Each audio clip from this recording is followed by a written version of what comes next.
The organization says 13% of small businesses stopped using Canada Post after the last strike, and nearly two-thirds say they would do the same if it happened again.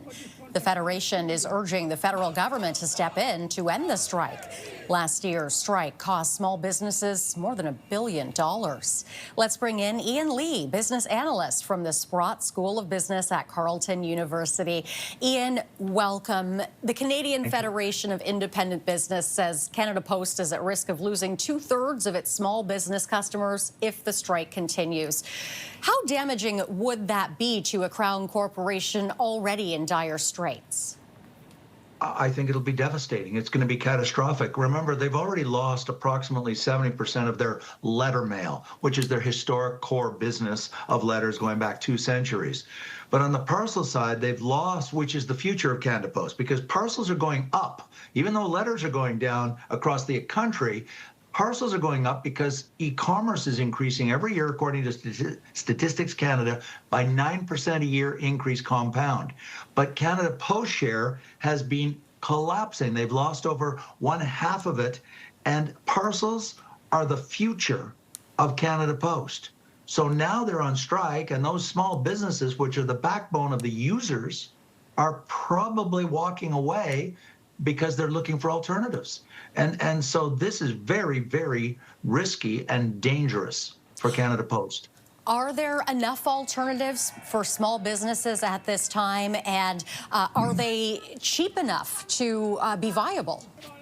You've asked 2 excellent questions. So in terms of the alternatives, I estimate somewhere in the neighborhood of about 85% of Canadians that live in larger cities, including the largest cities, of course, where there's lots of alternatives, national courier companies, regional and even local.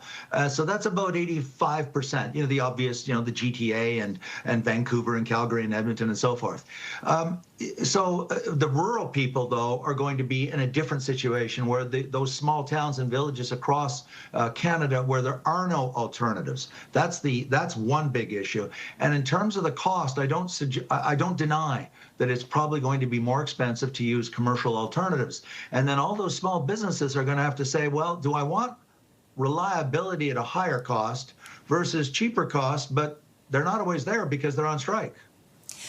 The Business Federation wants the government to step in. Then, of course, there is the other side, that the best deals are made at the bargaining table. What is the answer here to ultimately end this strike and all of the uncertainty? Renee, that I think is the question that's sitting on the Prime Minister's desk right now in the Prime Minister's office. I'm sure it is, or at least the Cabinet Minister and the Cabinet. I think they're going to have to make this is not a straightforward, let's do again what they did in December. We'll use Section 107. And the reason why is the reality, the world has changed from then to now. The flight attendants in the Air Canada strike defied the government on that 107, so a precedent has been set. I think the government's going to think twice and even thrice about saying, gee whiz, if we do 107, what happens if Cub W walks away and says, sorry, we're not going to obey your order? Do they want to get into a all-out confrontation between the government of Canada when they got so much else on their plate and Cub W, shades of Ronald Reagan in the mid-'80s with the PAFCO air traffic controllers and Margaret Thatcher with the coal miners in the 70s. I don't know if this government wants to spend that much political capital on this issue. They may just let the strike run. Ian, thank you so much for this. Great chatting with you. That is Ian Lee, business analyst. Thank you.